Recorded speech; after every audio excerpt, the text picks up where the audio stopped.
ಓಂ ಶ್ರೀ ಗುರು ಬಸವಲಿಂಗಾಯ ನಮಃ. ಅರಿವು ವಾಹಿನಿಯ ವಚನಾಂತರಂಗ ಮಾಲಿಕೆಯ 68ನೇ ಸಂಚಿಕೆಗೆ ತಮಗೆಲ್ಲ ಆತ್ಮೀಯ ಸ್ವಾಗತ.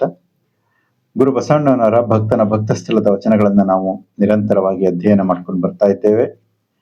ಅದರಲ್ಲಿ ಇವತ್ತು 68ನೇ ಸಂಚಿಕೆ 306ರಿಂದ 310ನೇ ವಚನ ತನಕ 5 ವಚನಗಳನ್ನ ಅರಿಯುವ ಪ್ರಯತ್ನವನ್ನ ಮಾಡೋಣ. ಈ ವಚನಗಳು ಭಕ್ತಸ್ಥಳದಲ್ಲಿರುವ ಎಲ್ಲಾ ವಚನಗಳು ಪ್ರಧಾನವಾಗಿ ಈ 5 ಭೂತಗಳು ಏನ್ ಬರುತ್ತೆ, ಪಂಚಭೂತಗಳು, ಪೃಥ್ವಿ, ಅಪ್ಪು, ತೇಜ, ವಾಯು, ಆಕಾಶ ಅಂತ ಈ 5 ಭೂತಗಳಲ್ಲಿ ಒಂದಕ್ಕೊಂದು ಮಿಶ್ರಿತವಾಗಿ ಅದಕ್ಕೆ ಪಂಚೀಕರಣ ಅಂತ ಕರೀತಾರೆ.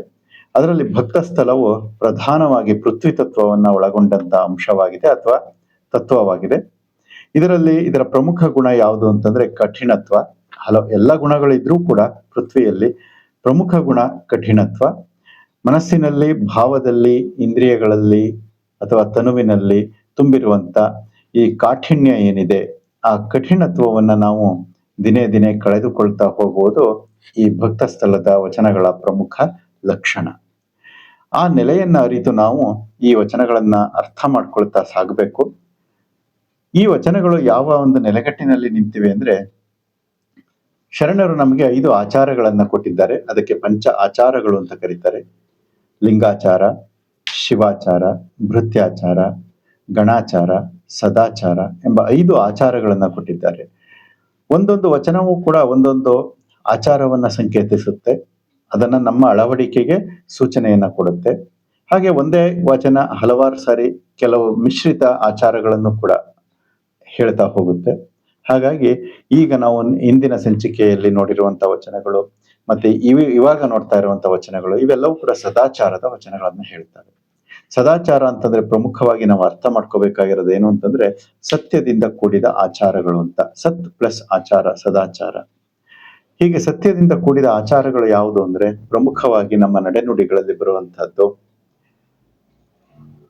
ಕಾಯಕ ಮತ್ತೆ ದಾಸೋಹ. ಸತ್ಯ ಶುದ್ಧ ಕಾಯಕ, ಹಾಗೆ ಅದರಿಂದ ಬಂದಂತ ಆ ಕಾಯಕದಿಂದ ಬಂದಂತ ಫಲಶ್ರುತಿಯನ್ನ ದಾಸೋಹದಲ್ಲಿ ವಿನಿಯೋಗಿಸುವುದು. ಇವು ಸದಾಚಾರದ ಪ್ರಮುಖ ಲಕ್ಷಣಗಳು. ಹಾಗೆ ಇನ್ನಿತರ ಲಕ್ಷಣಗಳು ಕೂಡ ಬರ್ತವೆ. ಆದ್ರೆ ಇಲ್ಲಿ ಬರ್ತಿರೋಂತ ಈ ಕ್ಷಣದಲ್ಲಿ ಈ ವಚನಗಳಲ್ಲಿ ಬರ್ತಿರೋಂತ ಆಚಾರಗಳು ಇದಕ್ಕೆ ಸಂಬಂಧಪಟ್ಟ ವಚನಗಳಾದ್ರಿಂದ ಆ ವಿಚಾರಗಳನ್ನ ನಾವು ಅರಿಯುವ ಪ್ರಯತ್ನವನ್ನ ಮಾಡೋಣ. ತಮ್ಮ ಅನಿಸಿಕೆ ಅಭಿಪ್ರಾಯಗಳನ್ನು ಕೂಡ ಇಲ್ಲಿ ತಿಳಿಸುವ ಮೂಲಕ ತಾವು ಕೂಡ ನೇರವಾಗಿ ಇಲ್ಲಿ ಭಾಗವಹಿಸಿ ಕಾಮೆಂಟ್ ಬಾಕ್ಸ್ ನಲ್ಲಿ ತಮ್ಮ ಒಂದು ವಿಚಾರಗಳನ್ನ ತಿಳಿಸಿಕೊಡಿ. ಪರಸ್ಪರ ಚಿಂತನೆಗೆ ಅವಕಾಶ ಸಿಗುತ್ತೆ ಅನ್ನೋ ಒಂದು ವಿಚಾರವನ್ನ ಮನವರಿಕೆ ಮಾಡಿಕೊಡ್ತಾ ಈಗ ಈ ಚಿಂತನೆಯನ್ನ ಪ್ರಾರಂಭ ಮಾಡೋಣ. 306ನೇ ವಚನ ಈ ರೀತಿ ಇದೆ. ಎನ್ನ ಭಕ್ತನೆಂದೆಂಬರು ಎನ್ನ ಹೊರಹೊಂಚೆ ಒಳಬೊಳ್ಳೆತನವನ್ನ ಅರಿಯರಾಗಿ ಎನ್ನ ಮಾನಾಪಮಾನವೂ ಶರಣರಲ್ಲಿ, ಜಾತಿ ವಿಜಾತಿಯೂ ಶರಣರಲ್ಲಿ, ತನು ಮನ ಧನವೂ ಶರಣರಲ್ಲಿ, ವಂಚನೆಯುಳ್ಳ ಡಂಭಕ ನಾನು, ತಲೆಯೊಡೆಯಂಗೆ ಕಣ್ಣ ಬೈಚಿಡುವೆ ಕೂಡಲ ಸಂಗಮ ದೇವ.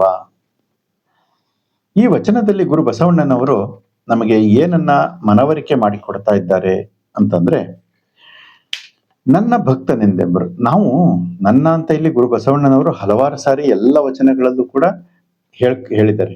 ಅಂದ್ರೆ ತಮ್ಮ ಮೇಲೆ ಆರೋಪವನ್ನ ತಾವೇ ಮಾಡ್ಕೊಳ್ತಾರೆ. ಅದು ಒಂದು ಉತ್ತಮವಾದ ನಾಯಕನ ಲಕ್ಷಣ. ಒಬ್ಬ ನಾಯಕ ಯಾವ ರೀತಿ ಇರ್ತಾನೆ ಅಂತಂದ್ರೆ, ತನ್ನ ಮೇಲೆ ಆರೋಪಗಳನ್ನ ಹೊರಿಸಿಕೊಂಡು ಬೇರೆಯವರು ಆ ಮೂಲಕ ತಿದ್ದಿಕೊಳ್ಳುವಂತೆ ಮಾಡುವುದು. ಅದು ಕೆಲವರ ಲಕ್ಷಣ.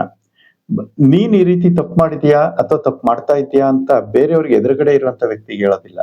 ನಾನು ಅಂತೇಳಿ ತಪ್ಪನ್ನೆಲ್ಲ ತಮ್ಮ ಮೇಲೆ ಹಾಕೊಳ್ತಾರೆ. ಇನ್ನ ಒಳ್ಳೆ ಕೆಲಸ ಯಾವ್ದಾದ್ರು ಹೊಗಳಿಕೆದಿತ್ತು ಅಂತಂದ್ರೆ ಅದನ್ನ ಬೇರೆಯವ್ರ ಮೇಲೆ ಹಾಕ್ತಾರೆ. ನೀನ್ ಬಹಳ ಒಳ್ಳೆ ಕೆಲಸ ಮಾಡಿದ್ಯಪ್ಪ ಅಂತ ಹೇಳ್ತಾರೆ, ತಾವು ಮಾಡಿದ್ರು ಕೂಡ. ಈ ರೀತಿಯಾಗಿ ಯಾರು ಉತ್ತಮ ನಾಯಕನಿಗೆ ಇರುವಂತ ಲಕ್ಷಣಗಳಿವು. ಇಲ್ಲ ಕೆಟ್ಟದನ್ನೆಲ್ಲ ಬೇರೆಯವ್ರ ಮೇಲೆ ಹಾಕಿ ಒಳ್ಳೇದನ್ನ ತನ್ನ ಮೇಲೆ ಹೇಳ್ಕೊಂಡ್ರೆ ಅದು ಇವತ್ತು ರಾಜಕಾರಣ, ಇವತ್ತು ನಮ್ಮಲ್ಲಿರುವ ನಾಯಕತ್ವ, ನಮ್ಮಲ್ಲಿರುವ ಗುರುಗಳು ಎಲ್ಲವರೆಲ್ಲ ನೋಡ್ತಾ ಇದೀವಲ್ಲ, ಜಗದ್ಗುರುಗಳು ಅಥವಾ ಇನ್ಯಾರ್ಯಾರು, ಇವರುಗಳ ವಿಚಾರ ಆಗುತ್ತೆ. ಕೆಟ್ಟದನ್ನೆಲ್ಲ ಬೇರೆಯವ್ರ ಮೇಲೆ ಹಾಕೋದು, ಒಳ್ಳೇದನ್ನ ತನಗೆ ಆರೋಪಿಸಿಕೊಳ್ಳೋದು. ಆದ್ರೆ ಇದು ಒಳ್ಳೆಯ ಉತ್ತಮ ನಾಯಕತ್ವ. ಯಾರು ಉತ್ತಮ ನಾಯಕನಾಗಬಲ್ಲ ಅಂದ್ರೆ ತನ್ನನ್ನ ಕೀಳಾಗಿಸಿಕೊಂಡು ಜಗತ್ತನ್ನ ಮೇಲಾಗಿಸುವವನೇ ಉತ್ತಮ ನಾಯಕ. ಹಾಗಾಗಿ ಬಸವಣ್ಣನವರಿಗೆ ಈ ಸೈಕಾಲಜಿ ಮನಃಶಾಸ್ತ್ರ ಬಹಳ ಚೆನ್ನಾಗಿ ಗೊತ್ತಿತ್ತು. ಆ ದಿಶೆಯಲ್ಲಿ ಬಸವಣ್ಣನವರು ಈ ರೀತಿಯಾಗಿ ಎನಗಿಂತ ಕಿರಿಯರಿಲ್ಲ, ಶಿವಭಕ್ತರಿಗಿಂತ ಹಿರಿಯರಿಲ್ಲ ಎನ್ನುವ ಭಾವವನ್ನ ತಾವು ಮೊದಲು ಅಳವಡಿಸಿಕೊಂಡು ಈ ವಿಚಾರಗಳನ್ನ ಜನತೆಗೆ ತಿಳಿಸಿಕೊಳ್ಳುವ ಒಂದು ಪ್ರಯತ್ನವನ್ನ ಮಾಡ್ತಾ ಇದ್ದಾರೆ. ಹಾಗಾಗಿ ಈ ರೀತಿಯ ವಚನಗಳನ್ನ ಬರೆದಿದ್ದಾರೆ. ನೋಡೋಣ. ಎನ್ನ ಭಕ್ತನೆಂದೆಂಬರು, ನನ್ನನ್ನ ಭಕ್ತ ಭಕ್ತ ಅಂತ ಕರೀತಾರೆ ಅಂತ ಹೇಳ್ತಾರೆ. ಯಾಕೆ? ಎನ್ನ ಹೊರಹೊಂಚೆ, ನನ್ನ ಹೊರಗಿನ ವೇಷವನ್ನ ನೋಡಿ, ಹೊರಗಿನ ಮಾತುಕತೆಯನ್ನ ನೋಡಿ, ನನ್ನ ಹೊರ ಆಡಂಬರವನ್ನ ನೋಡಿ ನನ್ನನ್ನ ಭಕ್ತ ಅಂತ ಕರೀತಾರೆ. ಒಳಬೊಳ್ಳೆತನವನ್ನ ಅರಿಯರಾಗಿ, ನನ್ನ ಒಳಗಡೆ ಇರುವ ಹುಸಿಯಾದ ವಿಚಾರಗಳು ಅವರಿಗೆ ಗೊತ್ತಿಲ್ಲ. ಹಾಗಾಗಿ ನನ್ನನ್ನ ನೋಡಿದಂಥವ್ರು ಏನ್ ಅಂದ್ಕೊಳ್ತಾರೆ? ಭಕ್ತ ಅಂತ ಅಂದ್ಕೊಳ್ತಾರೆ.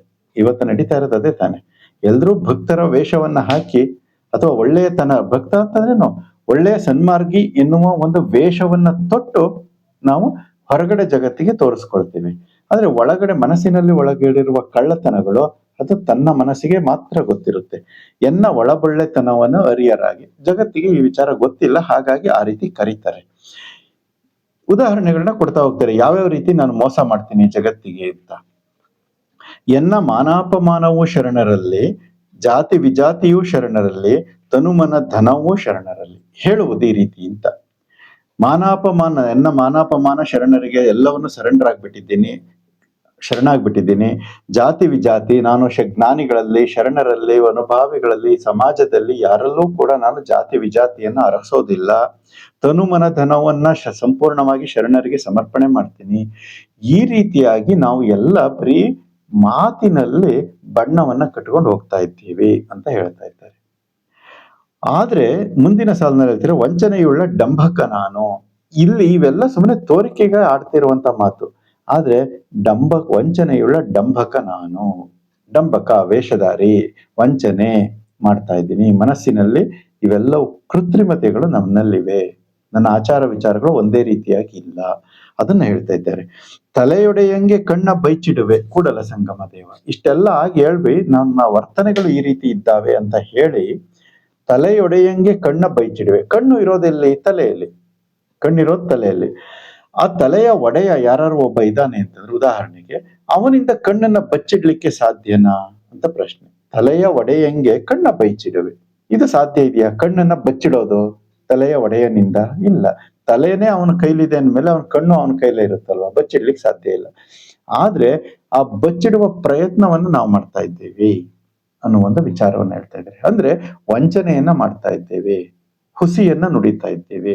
ಈ ಹುಸಿಯಾದ ವಿಚಾರಗಳು, ವಂಚನೆಗಳನ್ನ ಮಾಡುವುದು ಸದಾಚಾರಕ್ಕೆ ವಿರುದ್ಧ ಅನ್ನುವ ವಿಚಾರವನ್ನು ಇಲ್ಲಿ ಹೇಳ್ತಾ ಇದ್ದಾರೆ. ಹಾಗಾಗಿ ಇದು ಸದಾಚಾರವನ್ನ ಹೇಳಿಕೊಡುವ ವಚನ ನಮಗೆ. ಮುಂದಿನ ವಚನ ಈ ರೀತಿ ಇದೆ. ನೋಡುವರುಳ್ಳಡೆ ಮಾಡುವೆ ದೇಹಾರವ, ಎನಗೊಂದು ನಿಜವಿಲ್ಲ, ಎನಗೊಂದು ನಿಷ್ಪತ್ತಿ ಇಲ್ಲ, ಲಿಂಗವ ತೋರಿ ಉದರವ ಹೊರೆವ ಭಂಗಗಾರ ನಾನು ಕೂಡಲ ಸಂಗಮ ದೇವ. ಭಕ್ತನಾದಂಥವನು ಯಾವ ರೀತಿ ಇರಬೇಕು ಅಂತ ಇದು ಸದಾಚಾರವನ್ನ ತಿಳಿಸಿಕೊಡ್ತಾ ಇದ್ದಾರೆ. ನೋಡುವರುಳ್ಳಡೆ ಮಾಡುವೆ ದೇಹಾರವ ಅಂದ್ರೆ ದೇಹಾರ, ದೇಹದಿಂದ ಮಾಡುವ ಕ್ರಿಯೆಗಳು. ನೋಡುವರುಳ್ಳಡೆ, ಯಾರು ನನ್ನನ್ನ ನೋಡ್ತಾ ಇದ್ದಾರೆ, ಸಮಾಜದಲ್ಲಿ ಇರುವಂತ ಯಾರೋ ಒಬ್ರು, ಕೆಲವರು ಅಥವಾ ಹಲವಾರು ಜನ ನೋಡ್ತಾರೆ ಅಂದಾಗ ನಾನು ಯಾವುದೋ ಒಂದು ಚಟುವಟಿಕೆಗಳಲ್ಲಿ ನಿರತನಾಗ್ತಾ ಇದ್ದೇನೆ. ಕಾಯಕ ಮಾಡೋದಿರ್ಬೋದು, ದಾಸೋಹ ಮಾಡೋದಿರ್ಬೋದು, ಒಳ್ಳೆ ಕೆಲಸಗಳನ್ನ ಮಾಡೋದಿರ್ಬೋದು, ಯಾವುದೇ ಕೆಲಸಗಳು. ಯಾವಾಗ ಮಾಡ್ತೀನಿ ಇದು? ಯಾರಾದ್ರೂ ನನ್ನನ್ನ ನೋಡ್ತಾ ಇದ್ದಾರೆ ಅಂತಂದಾಗ ಮಾತ್ರ ಆ ಕ್ರಿಯೆಗಳಲ್ಲಿ ನಾನು ಮಾಡ್ತೀನಿ, ನೋಡ್ಲಿ ಅನ್ನೋ ಒಂದು ಉದ್ದೇಶಕ್ಕೋಸ್ಕರ.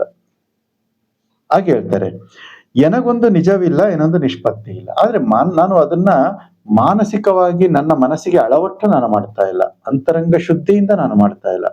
ಅದನ್ನ ಮಾಡ್ತಾ ಇರೋದು ಬಹಿರಂಗದ ತೋರ್ಪಡಿಕೆಗೋಸ್ಕರ. ಎನಗೊಂದು ನಿಜವಿಲ್ಲ, ಏನೊಂದು ನಿಷ್ಪತ್ತಿ ಇಲ್ಲ. ನಿಜ ಇಲ್ಲ, ನಿಜ ಇಲ್ಲ ಅಂದ್ರೆ ಸತ್ಯ ಇಲ್ಲ. ಸತ್ಯ ಇಲ್ಲದ ಕಾರಣ ನಿಷ್ಪತ್ತಿ ಇಲ್ಲ. ನಿಷ್ಪತ್ತಿ ಅಂದ್ರೆ ಪರಿಣಾಮ ಅಂತ. ನಿಷ್ಪತ್ತಿ ಪರಿಣಾಮ. ಆ ನಿಷ್ಪತ್ತಿ ಯಾಕಿಲ್ಲ ಅಂತಂದ್ರೆ ನಿಜ ಇಲ್ಲದೆ ಇರೋದ್ರಿಂದ ಅದರಿಂದ ಪರಿಣಾಮ ಇಲ್ಲ ಅನ್ನೋ ಒಂದು ವಿಚಾರವನ್ನ ಹೇಳ್ತಾ ಇದ್ದಾರೆ. ಲಿಂಗವ ತೋರಿ ಉದರವ ಹೊರೆವ ಭಂಗಗಾರ ನಾನು. ಲಿಂಗವ ತೋರಿ ಅಂದ್ರೆ ಈ ಚಿಹ್ನೆ ಏನು ನಾವು ಧಾರಣೆಯನ್ನ ಮಾಡ್ಕೊಂಡಿದ್ದೀವಿ, ಭಕ್ತಿ, ನಾನು ಭಕ್ತ ಭಕ್ತ ಅಂತೇಳಿ ಇದನ್ನ ತೋರಿಸ್ಕೊಂಡು ಇಷ್ಟಲಿಂಗವನ್ನ ಧಾರಣೆ ಮಾಡ್ಕೊಂಡಿದ್ದೀನಿ, ನಾನು ಭಕ್ತ ಅಂತ ತೋರಿಸ್ಕೊಂಡು ಎಲ್ಲೆಲ್ಲಿ ಅವಕಾಶ ಸಿಗುತ್ತೆ ಅಲ್ಲಿ ಅದನ್ನು ದುರುಪಯೋಗಪಡಿಸಿಕೊಳ್ಳುವ ಒಂದು ವಿಚಾರದಲ್ಲಿ ನಾನು ಮಗ್ನನಾಗಿದ್ದೇನೆ ಅಂತ ಭಂಗಗಾರ ನಾನು ಕೂಡಲ ಸಂಗಮ ದೇವ. ಇವೆಲ್ಲವೂ ಸದಾಚಾರಕ್ಕೆ ಹೊರಗುವಂತ, ಸದಾಚಾರಕ್ಕೆ ವಿರುದ್ಧವಾದ ಕ್ರಿಯೆಗಳು ಇವು ಅಂತ ಈ ವಚನಗಳನ್ನು ಓದಿದಾಗ ನಮಗೆ ಅರ್ಥ ಆಗ್ತಾ ಇದೆ. ಅಂದ್ರೆ ಸದಾಚಾರ ಅಂದ್ರೆ ಈ ರೀತಿಯಾಗಿ ನಡೆದುಕೊಳ್ಳದೇ ಇರುವುದೇ ಸದಾಚಾರ. ಇನ್ನು 308ನೇ ವಚನ ಈ ರೀತಿ ಇದೆ. ಭಕ್ತಿ ಎಳ್ಳೆನತಿಲ್ಲ, ಯುಕ್ತಿ ಶೂನ್ಯನಯ್ಯ ನಾನು, ತನುವಂಚಕ ಮನವಂಚಕ ಧನವಂಚಕ ನಾನಯ್ಯ, ಕೂಡಲ ಸಂಗಮ ದೇವ ಒಳಲೊಟ್ಟೆ ಎನ್ನ ಮಾತು ಹೇಳ್ತಾರೆ ಇಲ್ಲಿ. ಭಕ್ತಿ ಎಳ್ಳೆನತಿಲ್ಲ. ಭಕ್ತಿ ಅಂತಂದ್ರೆ ಏನು? ಪ್ರೇಮ ಭಾವ. ಯಾರಲ್ಲಿ? ಸಕಲ ಜೀವಾತ್ಮರಲ್ಲಿ. ದೇವರಲ್ಲಿ ಅಂತ ಹೇಳ್ತೀವಿ, ಆದ್ರೆ ದೇವರಲ್ಲಿ ಪ್ರೇಮ ಭಾವ ಅದು ವ್ಯಕ್ತ ಆಗುವುದು ಎಲ್ಲಿ ಅಂದ್ರೆ ಸಕಲ ಜೀವಾತ್ಮರಲ್ಲಿ. ಸಕಲ ಜೀವಾತ್ಮರಲ್ಲಿ ಪ್ರೇಮ ಭಾವವನ್ನ ತೋರಿಸಿದ್ರೆ ಅದು ಆ ಸೃಷ್ಟಿಯ ಒಡೆಯನಿಗೆ ಪ್ರೇಮ ಭಾವವನ್ನ ತೋರಿಸಿದ ಹಾಗೆ. ಅದಕ್ಕೆ ಲಿಂಗದ ಮುಖ ಜಂಗಮ, ಲಿಂಗದ ಬಾಯಿ ಜಂಗಮ ಸಮಾಜ ಅಂತ ಹೇಳ್ಕೊಂಡು ಬಂದಿದ್ದಾರೆ ಇದುವರೆಗೂ ಕೂಡ. ಹಾಗಾಗಿ ಭಕ್ತಿ ಎಳ್ಳೆನತಿಲ್ಲ, ನನ್ನಲ್ಲಿ ಆ ರೀತಿಯಾದ ಗುಣಗಳು ಇಲ್ಲ, ಒಳ್ಳೆಯ ಸದ್ಗುಣಗಳು ಇಲ್ಲ, ಸತ್ಯ ಸದಾಚಾರಗಳು ಇಲ್ಲ, ಸನ್ನಡತೆಗಳು ಇಲ್ಲ. ಹಾಗಾಗಿ ಭಕ್ತಿ ಎಳ್ಳೆನತಿಲ್ಲ, ಯುಕ್ತಿ ಶೂನ್ಯನಯ್ಯ. ಯಾವ ರೀತಿ ನಾನು ಭಕ್ತಿಯನ್ನ ಮಾಡಬೇಕು ಅನ್ನುವ ಒಂದು ವಿಚಾರ, ಯುಕ್ತಿ ನನಗೆ ಇಲ್ಲ, ಬುದ್ಧಿವಂತಿಕೆ ಜಾಣ್ಮೆ ಇಲ್ಲ. ತನುವಂಚಕ ಮನವಂಚಕ ಧನವಂಚಕ. ತನುವಂಚಕ ಅಂತಂದ್ರೆ ಈ ಸ್ಥೂಲ ತನುವಿನಿಂದ ಮಾಡುವ ವಂಚನೆಗಳು. ಸ್ಥೂಲತನು ಅಂದ್ರೆ ಕಣ್ಣಿಗೆ ಕಾಣುವ ಈ ದೇಹ ಏನಿದೆ ಇದರಿಂದ ಮಾಡುವಂತ ವಂಚನೆಗಳು ಸ್ಥೂಲತನು. ಮನವಂಚಕ ಸೂಕ್ಷ್ಮ ಶರೀರದಿಂದ ಮಾಡುವಂತ ಕ್ರಿಯೆಗಳು, ಅಂದ್ರೆ ಚಿತ್ತ ಬುದ್ಧಿ ಅಹಂಕಾರ ಮನಸ್ಸು ಅಂತ ಏನಿದೆ 4 ಇಂದ್ರಿಯಗಳು, ಕರ್ಣೇಂದ್ರಿಯಗಳು ಅಂತ ಕರೀತಾರೆ, ಇವುಗಳಿಂದ ಮಾಡುವ ಅನಾಚಾರಗಳು ವಂಚಕ, ಮನವಂಚಕ. ಹಾಗೆ ಧನವಂಚಕ. ಧನವಂಚಕ ಅಂತಂದ್ರೆ, ಧನ ಅಂತಂದ್ರೆ ನಾವು ಕೇವಲ ಹಣ ಅಂತ ತಗೋಬಾರದು ಯಾವಾಗ್ಲೂ ಕೂಡ. ಧನ ಅಂದ್ರೆ ನಾವು ಏನೇನೋ ಸಂಗ್ರಹ ಮಾಡ್ಕೊಳ್ತೀವಲ್ಲ ಎಲ್ಲವೂ ಕೂಡ ಧನ. ಅಂದ್ರೆ ಜ್ಞಾನವನ್ನ ಸಂಪಾದನೆ ಮಾಡ್ತೀವಿ, ಅನುಭವವನ್ನ ಸಂಪಾದನೆ ಮಾಡ್ತೀವಿ. ನಮ್ಮ ಜೀವನದಲ್ಲಿ ಹೋಗ್ತಾ ಹೋಗ್ತಾ ಪ್ರತಿ ಜ್ಞಾನ ಬರುತ್ತೆ, ಅನುಭವ ಬರುತ್ತೆ, ಆಮೇಲೆ ಹಣ ಬರುತ್ತೆ. ಎಲ್ಲವೂ ಕೂಡ ಧನವೇ ಇವು. ಯಾವ್ಯಾವ್ದು ಒಳಗಡೆ ಬರ್ತಾ ಹೋಗುತ್ತೆ ಅದೆಲ್ಲವೂ ಧನ. ಆ ಧನವನ್ನ ಮತ್ತೆ ನಾವು ಸಮಾಜಕ್ಕೆ ಕೊಡ್ಬೇಕು. ಜ್ಞಾನ ಸಂಪಾದನೆ ಮಾಡಿದ್ರೆ ಜ್ಞಾನವನ್ನ ಸಮಾಜಕ್ಕೆ ವಿತರಣೆ ಮಾಡ್ಬೇಕು. ಮತ್ತೆ ಅರಿಯದವರಿಗೆ, ನಾವು ಅರಿತವರಿಂದ ಕಲ್ತಿರ್ತೀವಿ, ಅರಿಯದವರಿಗೆ ಮತ್ತೆ ಅದನ್ನ ಕೊಡ್ಬೇಕು ಸಮಾಜಕ್ಕೆ, ಅಲ್ವಾ? ಹಾಗೆ ಅನುಭವ, ನಾವು ಯಾವುದೋ ಒಂದು ಕೆಲಸವನ್ನ ಮಾಡ್ತಾ ಮಾಡ್ತಾ ಅನುಭವವನ್ನ ಸಂಪಾದನೆ ಮಾಡಿರ್ತೀವಿ, ಆ ಅನುಭವ ಮತ್ತೆ ವಾಪಸ್ ಜ್ಞಾನ ರೂಪದಲ್ಲಿ ಕೊಡ್ಬೇಕು ಸಮಾಜಕ್ಕೆ. ಹೀಗೆ ಅದನ್ನ ವಂಚನೆ ಮಾಡಿದ್ರೆ, ನಾನು ಹೇಳಿದ್ರೆ ಅವ್ನು ಕಲ್ತ್ಕೊಬಿಡ್ತಾನೆ ಅನ್ನುವ ಒಂದು ದುರ್ಭಾವ ಬೆಳೆಯುತ್ತೆ. ಇದು ಕೂಡ ವಂಚನೆ. ಹಣ, ಬರೀ ಹಣ ಅಂತ ಬರೋದಿಲ್ಲ, ಧನ ಅಂದ್ರೆ ಇವೆಲ್ಲವೂ ಕೂಡ ಸಮಗ್ರವಾಗಿ ಬರುತ್ತೆ. ಹಾಗಾಗಿ ಭಾವದಿಂದ ಯಾವ್ಯಾವುದು ಕಾರಣ ಶರೀರ ಅಂತ ಕರೀತಾರೆ, ಸೂಕ್ಷ್ಮ ಶರೀರ, ಹಾಗೆ ಸ್ಥೂಲತನು, ಸೂಕ್ಷ್ಮತನು, ಕಾರಣತನು. ಸ್ಥೂಲತನು ಅಂತಂದ್ರೆ ಹೊರಗಿನ ದೇಹ, ಸೂಕ್ಷ್ಮತನು ಅಂತಂದ್ರೆ ಮನಸ್ಸಿಗೆ ಸಂಬಂಧಪಟ್ಟಿದ್ದು, ಹಾಗೆ ಕಾರಣತನು ಅಂದ್ರೆ ಭಾವಕ್ಕೆ ಸಂಬಂಧಪಟ್ಟಿದ್ದು. ಹಾಗಾಗಿ ಭಾವದಿಂದ ಮಾಡುವ ದ್ರೋಹಗಳು, ವಂಚನೆಗಳು ಎಲ್ಲವೂ ಕೂಡ ಇಲ್ಲಿ ಬರ್ತಾ ಇದೆ. ಅದು ಧನವಂಚಕ ನಾನಯ್ಯ, ಅಂದ್ರೆ ಭಾವದಲ್ಲಿ ಕೂಡ ನಾನು ವಂಚನೆಯನ್ನ ಮಾಡ್ತಾ ಇದ್ದೇನೆ. ಕೂಡಲ ಸಂಗಮ ದೇವ ಒಳಲೊಟ್ಟೆಯನ್ನ ಮಾತು. ನಾನು ಹೇಳುವುದೆಲ್ಲ ಬರೀ ಉಪಚಾರ, ಆದ್ರೆ ಅದು ಕ್ರಿಯೆಯಲ್ಲಿ ಬರ್ತಾ ಇಲ್ಲ. ಒಳಲೊಟ್ಟೆ ಅನ್ನೋ ಒಂದು ವಿಚಾರವನ್ನ ಗುರುಬಸವಣ್ಣನವರು, ಇವೆಲ್ಲವೂ ಕೂಡ ಸದಾಚಾರ ಅಂತ ತಿಳ್ಕೊಬಾರ್ದು, ಸದಾಚಾರಕ್ಕೆ ವಿರುದ್ಧವಾದ ನಡೆಗಳು ಅಂತ ತಿಳ್ಕೊಬೇಕು. ಹಾಗಾಗಿ ಸದಾಚಾರ ಯಾವುದು ಅಂದ್ರೆ ಇಲ್ಲಿ ಹೇಳಿರುವಂತ ಕ್ರಿಯೆಗಳಿಗೆ ವಿರುದ್ಧವಾಗಿ ನಡೆದುಕೊಳ್ಳುವುದು, ಅಂದ್ರೆ ನಾವು ಸತ್ಯದಿಂದ ನಡೆಯುವುದು, ವಂಚನೆಯನ್ನ ಮಾಡದಿರುವುದು, ಅದು ಸದಾಚಾರ. ಮುಂದೆ ಇನ್ನು 309ನೇ ವಚನ ಈ ರೀತಿ ಇದೆ. ತನು ನಿಮ್ಮದೆಂಬೆ, ಮನ ನಿಮ್ಮದೆಂಬೆ, ಧನ ನಿಮ್ಮದೆಂಬೆ, ಮತ್ತೆಯೂ ವಂಚನೆ ಮಾಡದಯ್ಯ, ಲಿಂಗ ಜಂಗಮವೆಂಬೆ, ಜಂಗಮ ಲಿಂಗವೆಂಬೆ, ಮತ್ತೆಯೂ ವಂಚನೆ ಮಾಡದಯ್ಯ, ಒಡಲೊಡವೆ ಅಡೆದರ್ಥ ನಿಮ್ಮದೆಂದರಿಯೇ, ಕೆಮ್ಮನೆ ಕೆಟ್ಟೆ ಕೂಡಲ ಸಂಗಮ ದೇವ. ತನು, ಇಲ್ಲೂ ಅಷ್ಟೇ ಹಿಂದಿನ ವಚನದ ಮುಂದುವರೆದ ಒಂದು ಭಾಗವನ್ನು ಹೇಳ್ತಾ ಹೋಗ್ತಾ ಇದ್ದಾರೆ. ತನು ಮನ ಧನ ನಿಮ್ಮದೆಂಬೆ.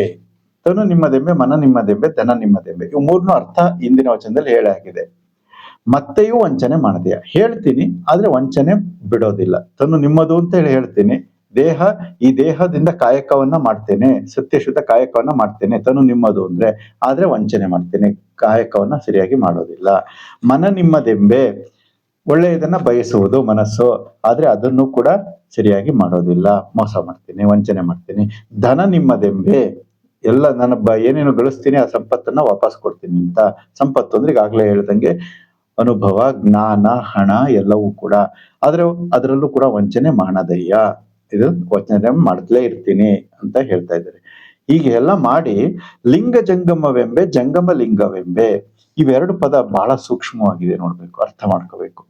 ಲಿಂಗ ಜಂಗಮವೆಂಬೆ ಜಂಗಮ ಲಿಂಗವೆಂಬೆ, ಅದರ ಅರ್ಥ ಏನು ಅಂದ್ರೆ ಲಿಂಗವೇ ಜಂಗಮವೆಂಬೆ. ಲಿಂಗ ಅಂತಂದ್ರೇನೋ ನಿರಾಕಾರ ಚೈತನ್ಯ, ಇಡೀ ಸೃಷ್ಟಿಗೆ ಕಾರಣೀಭೂತವಾಗಿರುವಂತ ಚೈತನ್ಯಕ್ಕೆ ಲಿಂಗ. ಆ ಲಿಂಗ ಜಂಗಮವೆಂಬೆ ಅಂದ್ರೆ ಸಮಾಜದಲ್ಲಿ ಅದು ಆ ಲಿಂಗ ನೆಲೆಗೊಂಡಿದೆ ಅಂತ ಅಂದ್ಕೊಳ್ತೀನಿ. ಇದಕ್ಕೆ ಏನಂತ ಅವರೋಹಣ ಅಂತ ಕರೀತಾರೆ. ಅವರೋಹಣ ಅಂದ್ರೆ ಲಿಂಗವು ಸಮಾಜಕ್ಕೆ ಬಂದಿರುವುದು, ಈ ಸೃಷ್ಟಿಗೆ ಬಂದಿರುವುದು. ಲಿಂಗವೇ ಸೃಷ್ಟಿಯಾಗಿ ಪರಿವರ್ತನೆ ಹೊಂದಿರುವುದು ಲಿಂಗ ಜಂಗಮವೆಂಬೆ ಅಂತ. ಎರಡನೇ ಪದ ಹೇಳ್ತಾರೆ ಜಂಗಮ ಲಿಂಗವೆಂಬೆ ಅಂತ ಹೇಳ್ತಾರೆ. ಅದು ಅವರೋಹಣ ಆಯ್ತು. ಈಗ ಆರೋಹಣ ಅಂತ ಕರೀತಾರೆ. ಆರೋಹಣ ಅಂತಂದ್ರೆ ಏನಂದ್ರೆ ಮನುಷ್ಯ, ಒಬ್ಬ ಜೀವಿ ಸಾಧನೆಯನ್ನ ಮಾಡ್ತಾ ಮಾಡ್ತಾ ಸಮಾಜಕ್ಕೆ ಸೇವೆಯನ್ನ ಮಾಡ್ತಾ ಮಾಡ್ತಾ ಲಿಂಗವನ್ನ ಕಾಣುವುದು, ಸಮಾಜದಲ್ಲಿ ಲಿಂಗವನ್ನ ಕಾಣುವುದು, ಅದು ಜಂಗಮ ಲಿಂಗವೆಂಬೆ ಅಂತ. ಇದು ಎಷ್ಟರ ಮಟ್ಟಿಗೆ ಅರ್ಥ ಆಗ್ತಾ ಇದೆ ಅನ್ನೋದು ನನಗ್ ಗೊತ್ತಿಲ್ಲ. ಜಂಗಮ ಲಿಂಗ ಅಂತಂದ್ರೆ ಲಿಂಗ ಜಂಗಮ ಅಂತಂದ್ರೆ ಸೃಷ್ಟಿಯೇ, ಇಡೀ ಲಿಂಗ ಚೈತನ್ಯವೇ ಸೃಷ್ಟಿಯಾಗಿರುವುದು, ಅದು ಲಿಂಗ ಜಂಗಮ.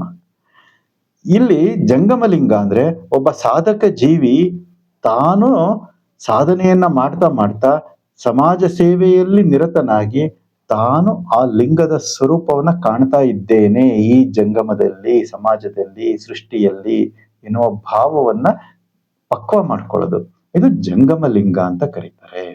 ಇದು ಸ್ವಲ್ಪ ಕಠಿಣವಾದ್ರೂ ಕೂಡ ಜಸ್ಟ್ ಆಪೋಸಿಟ್ ಕಾನ್ಸೆಪ್ಟ್. ಇದಕ್ಕೆ ಆರೋಹಣ ಕ್ರಿಯೆ ಅಂತ ಕರೀತಾರೆ. ಒಂದು ಅವರೋಹಣ ಕ್ರಿಯೆ ಸೃಷ್ಟಿ ಕ್ರಿಯೆ, ಇನ್ನೊಂದು ಸಾಧನಾ ಕ್ರಿಯೆ ಅದು ಆರೋಹಣ ಕ್ರಿಯೆ. ಅವರೋಹಣ ಮತ್ತೆ ಆರೋಹಣ ಇವು. ಒಡಲೊಡವೆ ಹಡೆದರ್ಥ ನಿಮ್ಮದೆಂದರಿಯೇ. ಒಡಲೊಡವೆ ಈ ದೇಹದ ಸಂಪತ್ತು, ಒಡಲ ಒಡವೆ ಅಂದ್ರೆ ಈ ದೇಹದ ಸಂಪತ್ತು ಇರುವ ಏನು ಸುದೃಢವಾದ ದೇಹ ಇದೆಯಲ್ಲ ಇದರ ಸಂಪತ್ತು ಒಡಲ ಒಡವೆ. ಮತ್ತೆ ಹಡೆದರ್ಥ ಅಂದ್ರೆ ಏನು ಸಂಪಾದನೆ ಮಾಡ್ತೀವಿ ಈ ದೇಹದಿಂದ, ಅದು ಪಡೆದಂತ ಅರ್ಥ. ಇವು ನಿಮ್ಮದೆಂದರಿಯದೆ, ಇವೆಲ್ಲವೂ ಕೂಡ ನಾನು ಸೃಷ್ಟಿಯಿಂದ ಪಡ್ಕೊಂಡಿದ್ದೀನಿ, ಸೃಷ್ಟಿಗೆ ವಾಪಸ್ ಕೊಡ್ಬೇಕು ಅನ್ನುವ ಭಾವವನ್ನ ತಿಳಿಯದೆ, ಕೆಮ್ಮನೆ ಕೆಟ್ಟೆ, ಸುಮ್ಮನೆ ಕೆಟ್ಟೋಗ್ಬಿಟ್ಟೆ ಕೂಡಲ ಸಂಗಮ ದೇವ. ಈ ರೀತಿಯಾಗಿ ನಾವು ವಂಚನೆಯನ್ನ ಮಾಡ್ತಾ, ನಾವು ಸೃಷ್ಟಿಯಿಂದನೇ ಪಡ್ಕೊಂಡಿದ್ದೀವಿ, ಸೃಷ್ಟಿಗೆ ವಾಪಸ್ ಕೊಡ್ಬೇಕು, ಇದನ್ನ ನಾವು ಸರಿಯಾಗಿ ತಿಳಿಯದೆ ಏನ್ ಮಾಡ್ತಾ ಇದ್ದೀವಿ, ವಂಚನೆಯನ್ನ ಮಾಡ್ತಾ ಇದ್ದೇವೆ. ಈ ವಂಚನೆ ಸದಾಚಾರಕ್ಕೆ ವಿರುದ್ಧ ಅನ್ನುವುದು ಬಸವಣ್ಣನವರ ಒಂದು ಸ್ಪಷ್ಟ ಸಂದೇಶ. ಇಂದಿನ ಕೊನೆಯ ವಚನ 310. ಊರ ಸೀರೆಗೆ ಅಗಸ ಬಡಿ ಹಡೆದಂತೆ ಹೊನ್ನೆನ್ನದು ಮಣ್ಣೆನ್ನದು ಎಂದು ಮರುಳಾದೆ, ನಿಮ್ಮ ನರಿಯದ ಕಾರಣ ಕೆಮ್ಮನೆ ಕೆಟ್ಟೆ ಕೂಡಲ ಸಂಗಮ ದೇವ. ಅದೇ ಇಂದಿನ ವಚನದ ಮುಂದುವರಿದ ಭಾಗ ಅಷ್ಟೇ. ಊರ ಸೀರೆಗೆ ಒಬ್ಬ ಅಗಸ ಇರ್ತಾನೆ, ಬಟ್ಟೆ ಒಗಿತಾ ಇರ್ತಾನೆ. ಅವನು ಒಗಿತಾ ಇರೋದು ಯಾರ ಬಟ್ಟೆ? ಊರಿನ ಜನಗಳ ಬಟ್ಟೆ, ಮಡಿವಾಳ. ಊರಿನ ಜನರ ಬಟ್ಟೆಯನ್ನ ಅವನು ಒಗಿತಾ ಇದ್ದಾನೆ, ಹಣವನ್ನ ಇಸ್ಕೊಳ್ತಾನೆ, ಬಟ್ಟೆಯನ್ನ ಒಗೆದು ಅವರಿಗೆ ವಾಪಸ್ ಕೊಡ್ತಾನೆ ಮಡಿ ಮಾಡಿ. ಆದ್ರೆ ಆ ಬಟ್ಟೆ ಇವಂದೇನಲ್ಲ, ಅದು ಬಟ್ಟೆಯನ್ನ ಒಗೆದು ಮಡಿ ಮಾಡಿ ಕೊಡೋದು ಅಷ್ಟೇ ಇವನ್ ಕೆಲಸ. ಆ ಬಟ್ಟೆ ಇವಂದಲ್ಲ, ಬಟ್ಟೆಯನ್ನ ಅವ್ನು ಮಡಿ ಮಾಡಿ ಕೊಡ್ಬೇಕು. ಹಾಗೆ ಇಲ್ಲಿ ಅದಕ್ಕೋಸ್ಕರ ಇದು ನಂದು ಅಂತ ಅವನ್ಯಾರು ಬಡ್ದಾಡ್ತಾನ ಅಗಸ? ಹಾಗೆ ಇಲ್ಲಿ ಬಂದಂತ ಜೀವಿ ಯಾರೇ ಆಗಿರ್ಲಿ, ಪ್ರತಿಯೊಬ್ಬ ಮನುಷ್ಯನೂ ಕೂಡ ಎಲ್ಲವೂ ನಂದು ಅಂತೇಳಿ ಹೊನ್ನೆನ್ನದು, ಹೆಣ್ಣೆನ್ನದು, ಮಣ್ಣೆನ್ನದು ಎಂದು ಮರುಳಾದ, ಇದೆಲ್ಲೋ ನಂದು ಅಂತೇಳಿ ಕಿತ್ತಾಡ್ತಾ ಇದ್ದೀವಿ ಅಂತ ಹೇಳ್ತಾ ಇದ್ದಾರೆ. ಆದ್ರೆ ಹೇಳ್ತಾ ಇದ್ದಾರೆ, ಆ ಭಾವನೆಗೆ ಭಾವುಕರಾಗಿ ಏನ್ ಬಡ್ದಾಡ್ತೀವಲ್ಲ ಅದಕ್ಕೆ ಹೇಳ್ತಾ ಇದ್ದಾರೆ, ನಿಮ್ಮ ನರಿಯಾದ ಕಾರಣ ಕೆಮ್ಮನೆ ಕೆಟ್ಟೆ. ನಿಮ್ಮ ನರಿಯಾದ ಕಾರಣ ಅಂತಂದ್ರೆ ನನ್ನ ಸ್ವರೂಪವನ್ನ ಅರಿಯದೆ ಕಾರಣ, ತನ್ನ ಮೂಲ ಸ್ವರೂಪವರಿಯದ ಕಾರಣ. ಯಾವ ವ್ಯಕ್ತಿ ತನ್ನ ಮೂಲ ಸ್ವಸ್ವರೂಪವನ್ನು ಅರಿತಾನೆ ಅವನಿಗೆ ಗೊತ್ತಾಗುತ್ತೆ ಇದೆಲ್ಲವೂ ಕೂಡ ಸೃಷ್ಟಿಯಿಂದ ಬಂದದ್ದು, ಸೃಷ್ಟಿಗೆ ವಾಪಸ್ ಹೋಗೋಂಥದ್ದು ಯಾವುದೂ ಕೂಡ ನಂದಲ್ಲ. ಇಲ್ಲಿ ತೋರಿಕೆ ನಿಮಿತ್ತ ಮಾತ್ರ ಇಲ್ಲಿ ಜೊತೆಗೆ ಇದೆ ಹೊರತು ಯಾವುದೂ ಕೂಡ ಶಾಶ್ವತವಾಗಿ ಇರುವಂತದ್ದಲ್ಲ ಎನ್ನುವ ಒಂದು ಜ್ಞಾನ ಇಲ್ಲಿ ಉಂಟಾಗಿಲ್ಲ.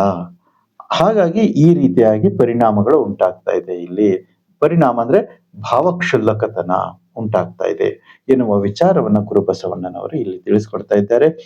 ಮತ್ತೆ ಇಲ್ಲಿ ಎಲ್ಲವೂ ಕೂಡ ಅಂದ್ರೆ ನೆಗೆಟಿವ್ ಆಗಿ ಹೇಳಿರುವಂತದ್ದು, ನಾನು ಈ ರೀತಿ ಮಾಡ್ತಾ ಇದ್ದೀನಿ, ವಂಚನೆ ಮಾಡ್ತಾ ಇದ್ದೀನಿ ಅಂತ ಹೇಳ್ತಾ ಇರೋದು. ಅಂದ್ರೆ ವಂಚನೆ ಮಾಡುವುದು ಸದಾಚಾರಕ್ಕೆ ವಿರುದ್ಧ ಅಂತ. ಆದ್ರೆ ಇವೆಲ್ಲವೂ ವಚನಗಳು ಕೂಡ ಸದಾಚಾರವನ್ನ ಹೇಳುವಂತ ವಚನಗಳು.